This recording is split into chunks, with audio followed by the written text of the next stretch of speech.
يا رب بالمصطفى بلغ مقاصدنا واغفر لنا ما مضى يا واسع الكرم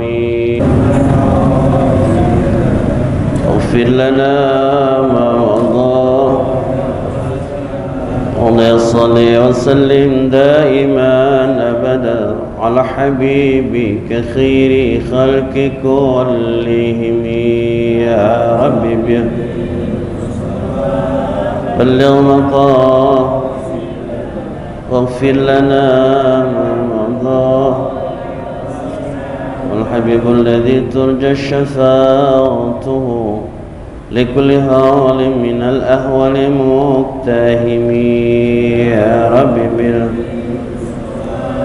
بلغ مقاصدنا اغفر لنا ما مضى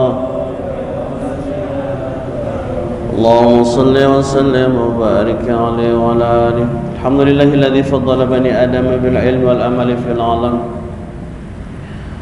الصلاة والسلام على سيد العرب والعجم سيدنا مولانا محمد صلى الله عليه وسلم وعلى آله وصحبه ومن اتبع بهدايته واستنى بالسنة إلى يوم الزحام. أما بعد قال سبحانك لا علم لنا إلا ما علمتنا إنك أنت العليم الحكيم. لا حول ولا قوة إلا بالله العلي العظيم. رب اشرح لي صدري ويسر لي أمري واحلل عقدة من لساني يفقهوا قولي. قال المصنف رحمه الله تعالى ونفعنا بعلومه في الدارين آمين. الفاتحة.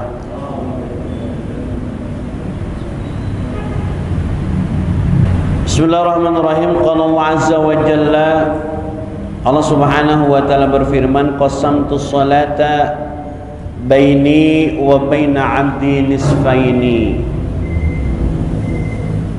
Kata Allah, aku membagi salat baini antara aku wa baina abdi dan di antara hambaku nisfaini menjadi dua bagian.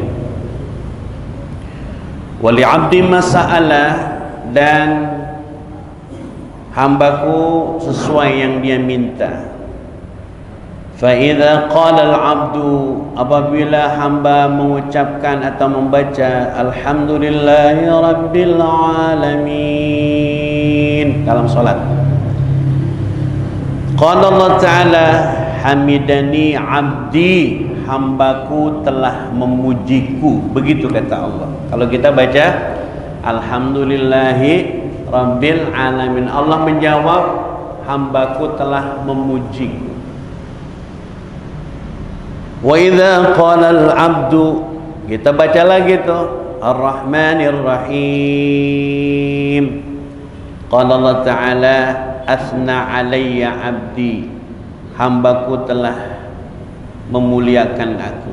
Telah, asna sama dengan mengagungkan aku. Wa idza qala al-'abdu malik yaumiddin, apabila kita hamba Allah yang salat membaca malik yaumiddin, apa kata Allah? Majjadani 'abdi, hambaku telah membesarkan aku. Wa qala marratan fawwid ilayya 'abdi.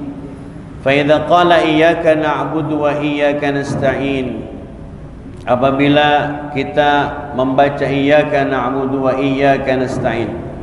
Wa qala marratan fawwada ilayya 'abdi, kalau kita membaca lagi wa qala marratan fawwada ilayya 'abdi, kita memasrahkan urusan kita kepada Allah Subhanahu wa ta'ala. Iyyaka na'budu wa iyyaka nasta'in, kita baca hadza baini wa baina 'abdi, ini antara aku dan antara hambaku.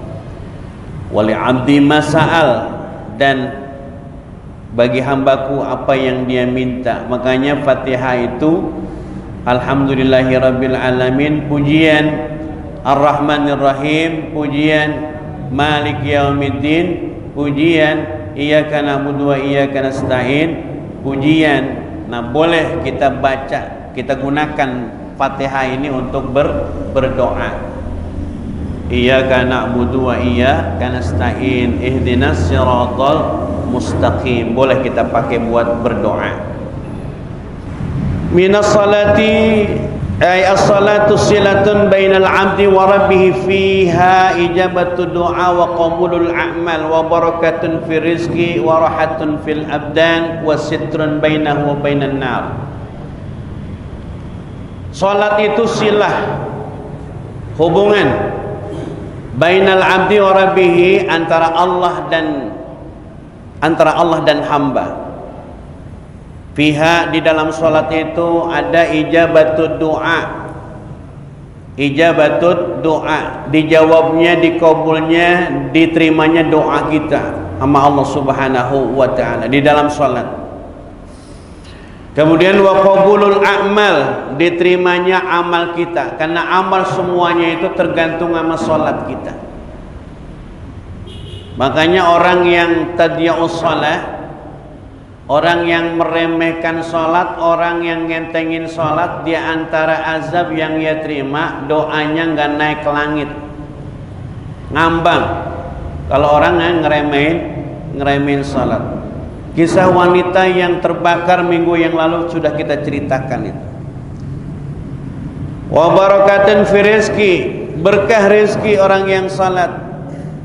Kemudian warahatun fil abdan, warahatun itu seger badan kita, karena dalam sholat itu ada gerakan-gerakan yang semua badan kita itu bergerak, sehingga orang-orang kafir lahadal kufar salat al muslimin, juga kita bahas itu. Orang-orang kafir itu memperhatikan sholatnya orang muslim. Semua anggota tubuh kita kalau lagi sholat bergerak kecuali leher. Begitu mereka melihat orang muslim mengakhiri sholat dengan salam, makin takjub mereka karena menggerakkan leher pada saat salam. Assalamualaikum, assalamualaikum warahmatullah, lehernya bergerak. Assalamualaikum warahmatullah, bergerak. Tapi di selain itu lehernya nggak bergerak. Makin takjub orang kafir. Dan mereka, di antara mereka ada yang masuk Islam. Hidayah Allah Subhanahu wa taala. Wa sitrun bainahu wa bainan nar. Apa itu sitrun? Sitrun itu penutup di antara dia dan nerakanya Allah. Wa siklun fil mizan, berat timbangan kita nanti. Wa jawazun ala sirat. Ya, jawaz itu artinya kebebasan atau bisa dia melintasi siratal mustaqim. Jawaz, dia bisa melintasi siratal mustaqim. Wa miftahul jannah, dan kunci daripada syurga. As-salatu jami'atun li jami'i ta'ati. Salat itu kumpulan dari semua ketaatan, Pak. Saya ulangi lagi, salat itu kumpulan dari semua ketaatan kita kepada Allah. Apapun ketaatan kita, ibadah-ibadah yang lain itu terletak pada salat. Kenapa? Famin jumlatiha al-jihad, di antara bagian dalam salat itu ada makna jihad di dalamnya. Apa makna jihadnya? Fa idzal musalli, kalau orang yang salat, yujahidu aduwina nafsahu, dia berjuang melawan musuh yang ada pada dirinya, wasyaitan wasyaitan, dan dia berjuang melawan musuhnya dan melawan syaitan. Itu berjuang tuh lagi salat. Orang yang salat termasuk jihad. Kalau orang yang salat, yujahidu aduwin nafsahu wasyaitan, dia berjuang melawan musuh. Musuh siapa? Musuh dirinya. Dia hilangkan was-was, dia hilangkan kepentingan dunia. Makanya para ulama mengajarkan kalau kita sholatnya pengen dari awal sampai akhir paling nggak ada ingatnya. Sholat itu dari awal ada ingatnya. Kita biasakan pada saat ini wajjahtu wajhiyah. Apalagi itu, Pak? Iyyaka na'budu wa iyyaka nasta'in. Apalagi itu? Asyhadu an la ilaha illallah. Ada makna ayat la taqrabu sholata wa antum sukara, jangan dekati salat, jangan sekali-kali salat dalam keadaan mabuk. Dulu sahabat ketika khamar belum diharamkan, mereka minum. Habis minum mereka sholat, dan mereka nggak sadar apa yang diucapkan. Wa kam min musallin, dan betapa banyak orang yang sholat, wahum la wa masukara, dan mereka tidak mabuk, tapi wala ya'lamuna ma taqum wala ya'lamuna ma yaqulun, tapi mereka tidak ngerti apa yang dia baca. Kita nggak mabuk, Pak, kita nggak minum khamar, tapi begitu sholat banyak di antara kita yang nggak paham, nggak sadar apa yang dia baca. Jadi makna syariatnya, orang yang mabuk memang nggak boleh sholat. Tapi makna hakikat dari ayat ini, betapa banyak orang yang nggak minum khamar, tapi ketika sholat dia mabuk, Pak. Mabuk apa? Mabuk nggak sadar apa yang dia baca. Begitu nggak? Begitu, Pak. Jadi ada orang yang sholat dari awal sampai akhir, dia baca dari Allahu Akbar kabira, dia baca Fatihah, dia baca surah, dia nggak paham tuh bacaannya. Berarti kan sama dengan orang yang mabuk. Coba dipikirin. Makanya penting memahami tidak hanya bacaan sholat, tapi gerakan sholat, Pak. Tidak hanya paham bacaan sholat, tapi penting juga memahami gerakan sholat. Itu tadi, kamin musallin, betapa banyak orang yang sholat, mereka tidak mabuk secara syariat, tetapi hakikat sholatnya justru mabuk. Mabuknya apa? Mereka tidak paham apa yang dia baca, tidak paham apa yang dia sebut, Pak. Begitu hadirin jamaah rahimakumullah.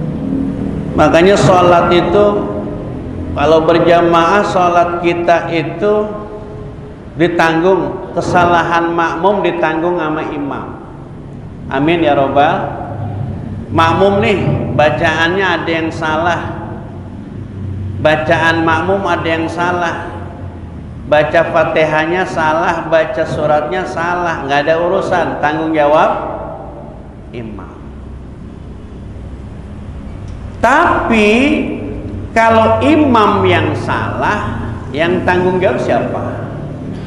Bukan makmum, dia yang tanggung jawab. Itu repotnya. Makanya jadi imam berat. Imam itu menanggung semua kesalahan yang dilakukan oleh makmum. Imam. Makanya kalau sholat kita, imam udah baca Fatihah, kata Imam Syafi'i ada dua pendapat. Kalau emang keburu baca Fatihah, baca. Kalau nggak keburu nggak usah baca. Pahalanya sama, 27 derajat. Ukuran 20 derajat itu yang mana, Ustadz? Apa dari pertama, apa kalau kita masbuh? Sama aja, Pak. Dari pertama sampai akhir 27 orang datang ikut jamaah, hatta imam itu lagi tasyahud akhir tetap kebagian 27 derajat. Makanya kalau imam jamaah lagi sholat jamaah dalam posisi tasyahud akhir, nggak usah bikin barisan baru lagi. Kadang-kadang ada orang nungguin, kita qomat, sholat masih berlangsung disuruh qomat, nggak bagus. Tidak dicontohkan.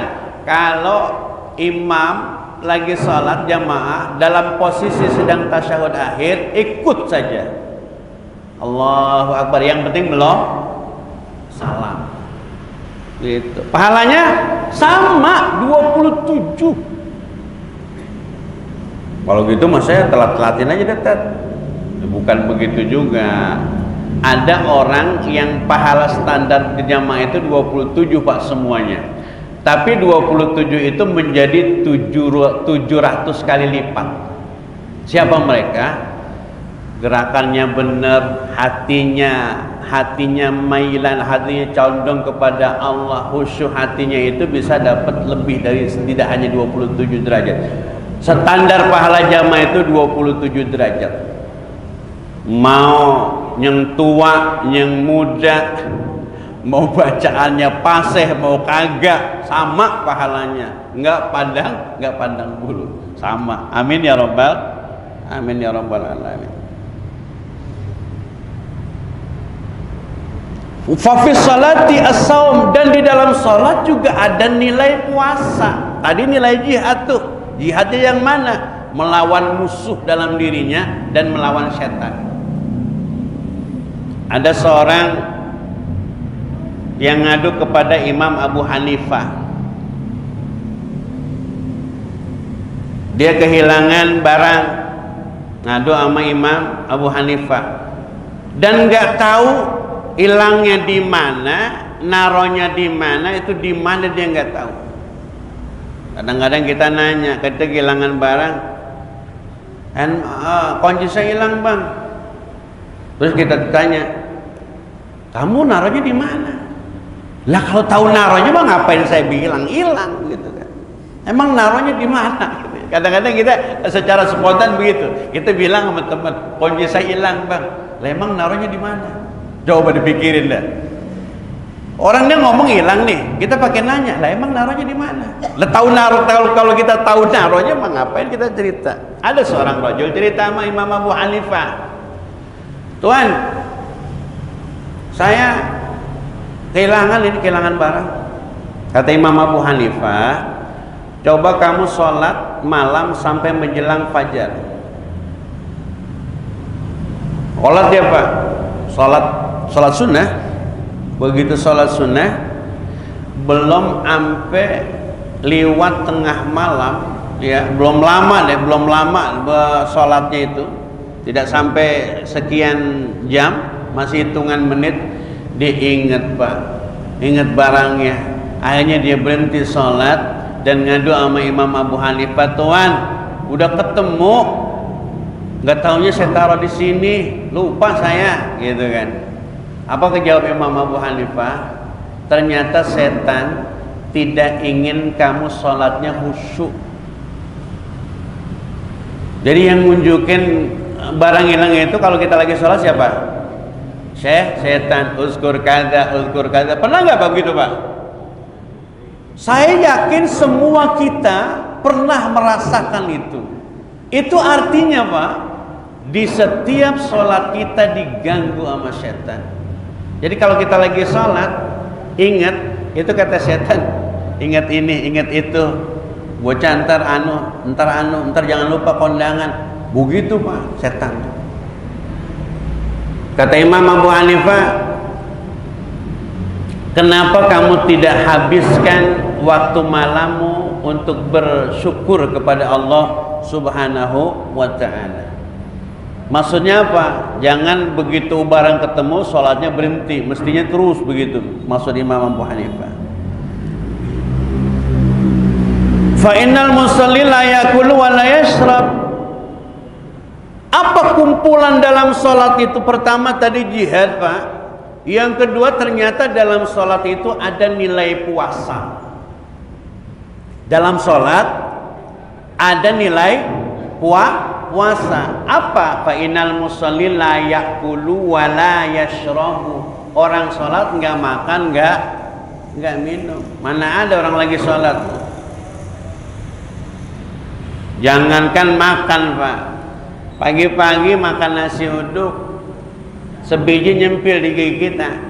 Lagi sholat kita punya gitu, telan, batal. Ada-adanya kan, jangankan makan. Makanya tuh ya, atau misalnya maaf, tusuk gigi gitu kita bersihkan, nempel, nyangkut di gigi kita. Kita kata kali gorengan apa namanya, tumis sereh, ya tumis sereh nih masih nyangkut, nggak taunya tusuk gigi, kita telan, batal. Tuh ya, makanya sunnah walaupun tidak usah berwudu, kalau kita punya wudu, habis makan kumur-kumur. Itu pentingnya pak. Habis ngopi kumur-kumur, supaya lagi sholat apa namanya, kita nggak ngerasain manis tuh. Lagi sholat kopi masih kerasa, kan nggak baik ya. Kumur-kumur, apalagi sih habis pada apa namanya ya, makan kumur-kumur, tidak usah wudu kumur-kumur ya, tidak batal. Makan itu tidak membatalkan wudu ya, hanya dianjurkan kumur-kumur. Supaya apa? Supaya itu tadi sisa-sisa makanan tidak ada. Wazadat ala syami bimunajati rabbih, wazadat ala syami bimunajati rabbih, dan bertambah puasanya itu, nilai puasanya dengan munajat kepada Allah Subhanahu wa taala. Udah enggak makan, enggak minum. Orang puasa itu kan enggak makan, enggak minum, ditambah kemudian ibadah. Sama salat pun begitu. Nilai yang ketiga tuh. Wa fi salati al-hajju, Pak. Dan dalam salat itu ternyata ada ibadah haji. Kita enggak pernah kepikir. Dalam sholat pertama tadi ada ibadah jihad. Dalam sholat ada ibadah apa? Ada ibadah puasa. Dalam sholat ada ibadah haji. Wa huwal qasdu ila baitillah. Apa itu?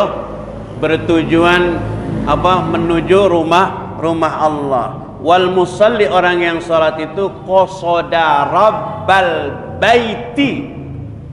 Orang yang salat itu tujuannya tidak lain tidak bukan menuju Allah yang memiliki dunia ini. Bait maknanya rumah, maknanya dunia ini. Dan juga dimaknai sebagai apa namanya? Pemilik Ka'bah. Ya Rabbal Bait. Wa zanat 'alal haji bi qurbihi min malakuti rabbih. Wa qala nabiyyuna sallallahu alaihi wasallam jami'ul mafruḍat iftaradallahu ta'ala fil ardi illa shalah fa inna Allah iftarada fis sama wa ana baina yadayhi. Jami'ul muftaradat iftaradaha Allah ta'ala fil ardi illa shalah. Tidak ada ibadah fardu yang Allah fardukan kepada kita makhluk Allah Subhanahu wa taala di bumi kecuali salat. Nah, makanya ketika Rasulullah bertemu dengan Allah, merasakan nikmat yang luar biasa, bisa musyahadah dengan Allah. Apa kata Allah?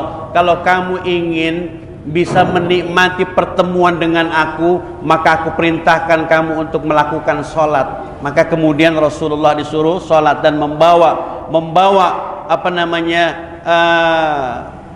perintah dari Allah Subhanahu wa taala dengan melaksanakan sholat. Kata Allah begitu. Kalau kamu pengen menikmati indahnya bertemu dengan aku, lakukan salat. Cuma kita belum pernah menemukan keindahan dalam salat kita, Pak. Masih belum seperti Rasulullah sallallahu alaihi wasallam. Jahid nafsaka fi an tarudda qalbaka ila salati hatta la taghfula min awwaliha ila akhiriha. Berusaha fi anturadda qalbaka ila salah hatta la taghfur. Berusaha untuk melawan, Pak. Untuk melawan jenis-jenis godaan, berbagai godaan yang membuat salat kita lalai, Pak. Itu tadi, Pak. Kita salat enggak mabuk, enggak minum, tapi acap kali dalam salat kita seperti orang yang mabuk, padahal kita enggak minum khamar. Kenapa? Kita enggak tahu apa yang kita baca. Kita nggak tahu apa yang kita gerakan, apa yang kita lakukan, nggak tahu kita. Makanya apa kata para ulama, wa ma'na raful aidi fi shalah lit takbir annal abda gharikun fi biharil khotoya wal ma'siyah. Ini Pak, filosofi salat. Ketika seseorang mengangkat kedua tangan dalam sholat untuk takbir, menunjukkan bahwa dia gharikun fi biharil khotaya wal maksiyah, menunjukkan bahwa dia tenggelam di lautan dosa dan maksiat ketika mengangkat tangan. Allahu Akbar, menunjukkan bahwa dia gharikun, tenggelam di lautan dosa dan kesalahan, maksiat. Para fa'yadaihi, kalau orang yang sholat itu mengangkat tangan, ka'annahu yaqul, seakan-akan ngomong, Pak, kita itu, ya Rabbah, ya Allah, khudh biyadi, genggamlah tanganku, ya Pak ya. Seakan-akan orang yang ketika mengangkat tangan itu itu bilang sama Allah, ya Allah, ambil genggam tanganku, fa inni gharikun fi biharil khotoya wal ma'siyah, karena saya tenggelam dalam lautan dosa dan maksiat, minta ditarik sama Allah. Itu filosofi. Ketiga apa itu? Ketiga Allahu Akbar. Nah, makna-makna kayak begini, pemahaman-pemahaman sholat kayak begini harus kita pahami itu. Jangan kita sholat bang Allahu Akbar nggak paham. Apa paham? Ketika Allahu Akbar, apa tadi? Menunjukkan bahwa kita sedang tenggelam dalam lautan maksiat dan dosa. Ketika mengangkat tangan, kita seolah-olah bilang sama Allah, ya Allah tolongin saya lagi tenggelam dalam dosa, dalam lautan dosa dan maksiat. Kemudian wama harib minka il haraba minka ilaika, aku datang menemui wahai Allah. Wa manal qiraah, kemudian kita baca tuh bainal abdi wa rabbi wa mana ruku, kita baca tuh ya, bacaan Fatihah tadi itu. Fatihah yang kita baca itu pembagiannya adalah Allah dengan kita hambanya. Kalau kita baca alhamdulillah, Allah kata Allah, hambaku telah memujiku. Wa makna ruku ka'anal musalli yaqulu ana abduka wa qad madatu yadayya ilaika. Ketika kita ruku Pak, ka'annal musalli yaqul, seakan-akan orang yang sholat itu ngomong, ana abduka, aku hambamu, wa qad madatu yadayya ilaika, aku bentangkan tangan kepadamu, minta tolong sama Allah. Wa mana raf'i minar ruku ma'a qawli rabbana lakal hamdu talabal itqa minadz dzunub. Ketika bangun dari ruku Pak, kita baca rabbana lakal hamdu mil'us samawati wa mil'ul ardi dan seterusnya, atau rabbana lakal hamdu hamdan katsiran tayyiban mubarakan fi. Talabal itqa, seorang yang salat itu meminta kebebasan dari apa? Minadz dzunub, dari dosa kepada Allah Subhanahu wa taala. Begitu bangun dari ruku, semua gerakan itu permohonan kita kepada Allah Subhanahu wa taala. Coba mana takbir Allahu Akbar, ya Allah tolongin saya penuh dengan dosa maksiat, genggam tangan saya, ampuni saya ya Allah. Baca Fatihah, kita puji Allah, dan kata Allah, hambaku telah memujiku, bagi hambaku apa yang dia minta. Begitu hadirin jamaah rahimakumullah. Makanya salat itu yamhullahul khotoya, menghapus dosa-dosa kita kepada Allah Subhanahu wa ta'ala. Hapus, hilang dosa kita. Bagaikan orang yang mandi 5 kali dalam sehari semalam apabila ada sungai mengalir di hadapannya.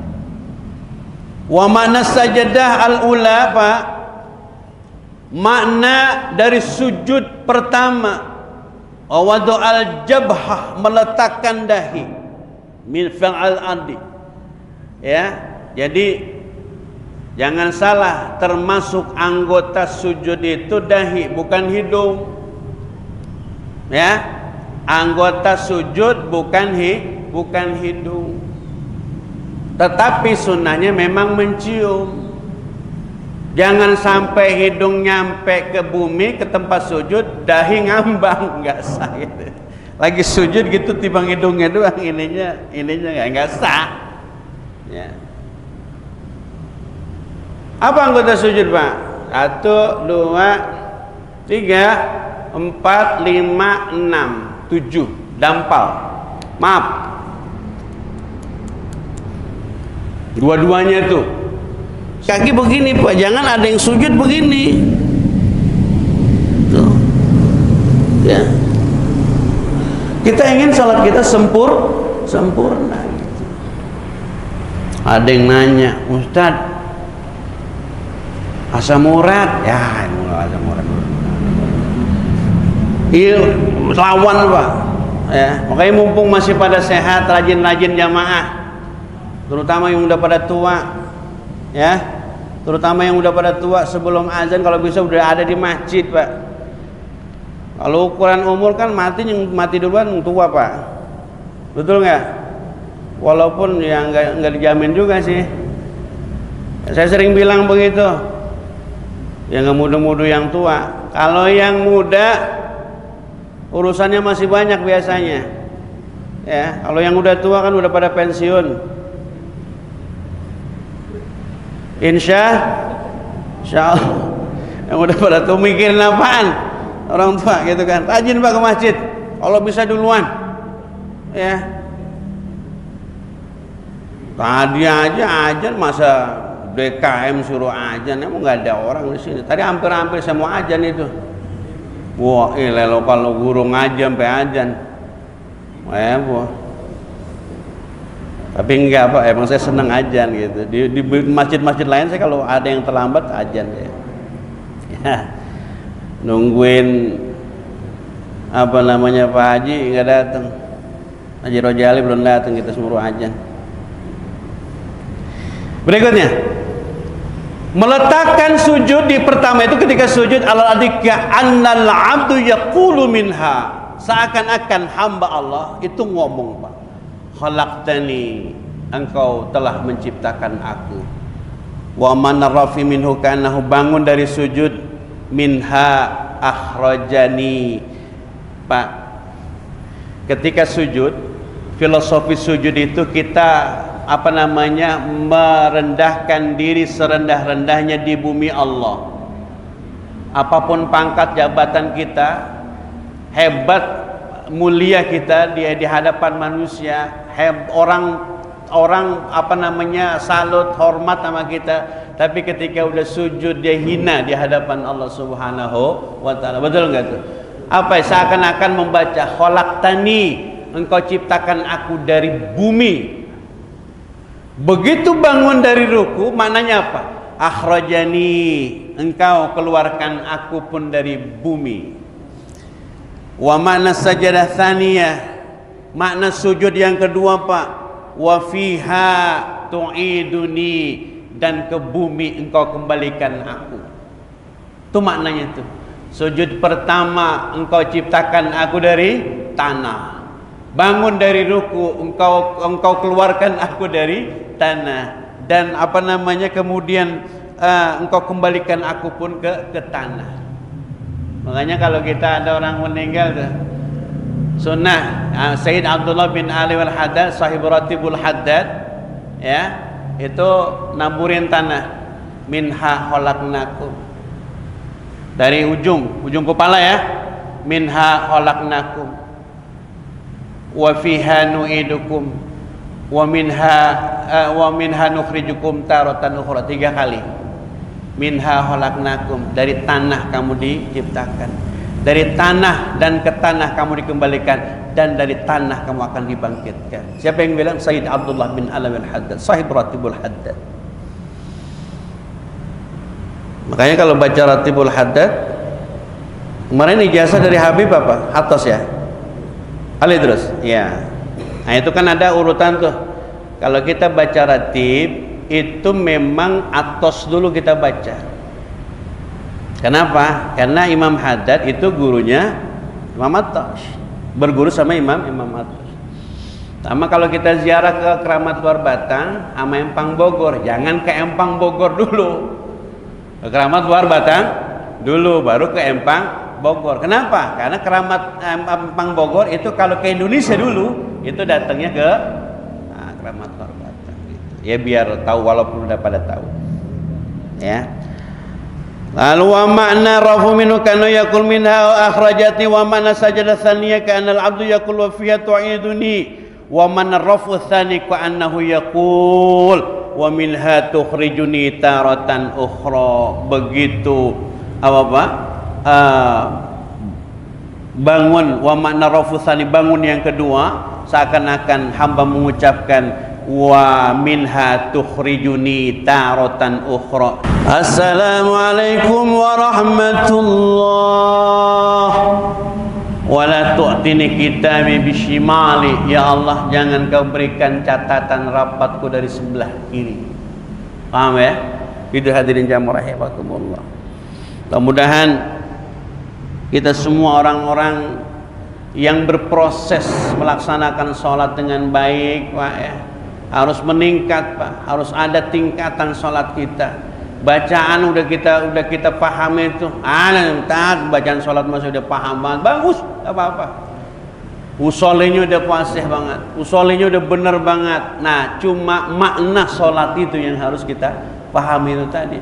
Bagaimana ketika kita mengangkat tangan, bagaimana ketika kita ruku, bagaimana ketika kita sujud pertama, bangun, sujud kedua, bangun lagi, ternyata maknanya itu. Mudah-mudahan.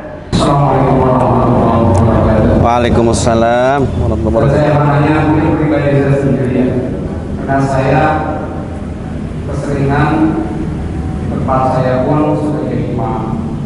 Di sini pun memang saya juga jadi imam juga. Kadang-kadang kalau yang mungkin bilang saya lagi enggak pun saya tidak baca imaman. Sebenarnya wajib enggak baca imaman. Baik. Terima kasih. Coba kita lihat. Hadirin jamaah rahimakumullah, niat imam dalam sholat ketika kita menjadi imam hukumnya tidak wajib. Paham ya?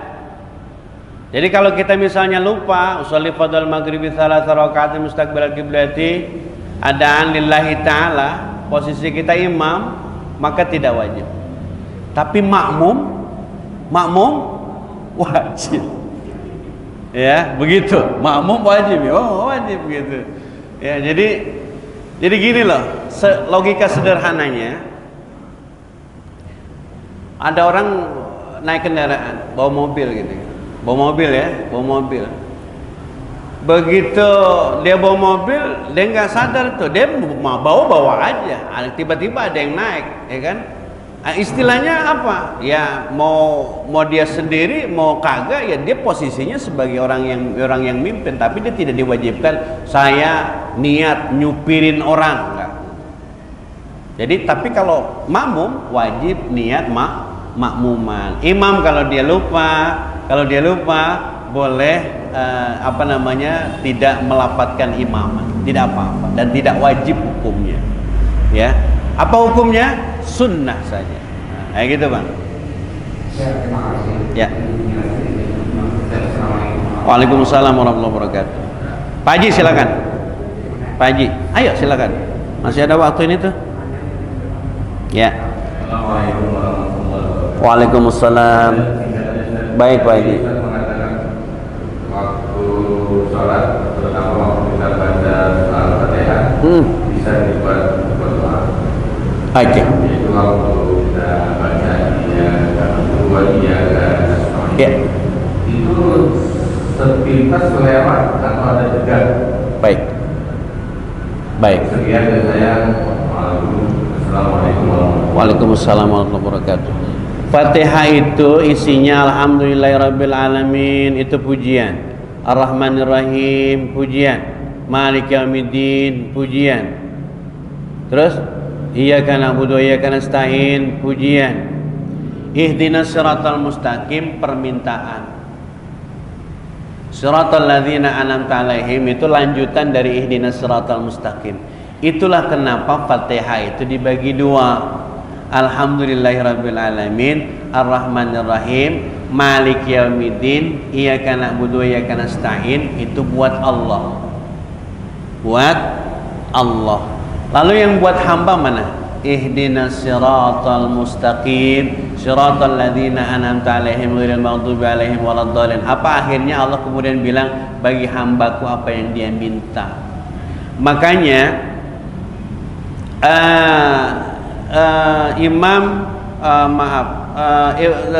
Ibnu Katsir termasuk di dalamnya, kemudian pengarang kitab Jalaluddin Al-Mahalli, kemudian Jalaluddin Imam Suyuti itu mensunnahkan ketika ghairil maghdubi 'alaihim waladdallin rabbighfirli wa liwalidayya amin. Siapa yang bilang? Imam Suyuti dalam muqaddimah tafsirnya itu.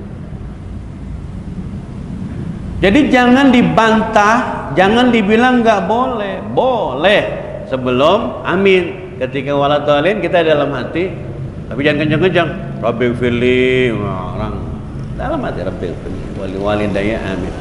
Nah, yang dimaksud dengan doa Pak Haji, Fatihah itu boleh kita jadikan doa sehari-hari. Alhamdulillahirabbil alamin. Muqaddimah nih. Orang kan kadang-kadang baca doa apa Ustaz? Saya nggak bisa baca doa. Fatihah aja baca udah. Alhamdulillahirabbil alamin, Arrahmanir Rahim, Maliki yaumiddin, Iyyaka na'budu wa iyyaka nasta'in, Ihdinas siratal mustaqim. Doa itu sampai waladhdallin. Orang loh, aku baca Fatihah enggak apa-apa karena isinya doa. Kan kalau kita berdoa kan memuji Allah dulu. Alhamdulillahirabbil alamin. Makanya sering sekali para guru-guru, ustaz-ustaz itu kalau tutup doa, wa'fu 'anna karim wa'fu 'anna rahim, Allahumma malik yaumiddin, iyyaka na'budu wa iyyaka nasta'in, ihdinas siratal mustaqim. Ya kan? Kayak begitu kan? Allahumma ij'al jam'ana hadza jam'an marhuma. Yang saya maksudkan itu. Jadi Fatihah itu boleh dipakai doa pada saat-saat kita kumpul-kumpul acara atau dijadikan perbendaharaan doa kita. Gitu Pak Haji. Baik, terima kasih. Subhanakallahumma bihamdika asyhadu an la ilaha illa anta astaghfiruka wa atubu ilaik. Shiratal ladzina an'amta 'alaihim ghairil maghdubi 'alaihim waladdallin. Wa'fu karim sallallahu ala sayyidina Muhammad wa ala sayyidina Muhammad. Allahumma aghnina bil ilmi wa zayyinna bil hilmi wa akrimna bit taqwa jamilna bil afiyah. اللهم إنا نستودعك ما علمتناه فردوه إلينا عند حاجتناه ولا تنسناه يا رب العالمين. اللهم إنا نعوذ بك من علم لا ينفع، من قلب لا يشفع، من نفس لا تشفع، من دعاء لا يسمع. ربنا آتنا في الدنيا حسنة وفي الآخرة حسنة وقنا عذاب النار. صلى الله على سيدنا محمد وعلى آله وصحبه وسلم والحمد لله رب العالمين. تقبل الله. Lahir batin mohon maaf. Assalamualaikum warahmatullahi wabarakatuh.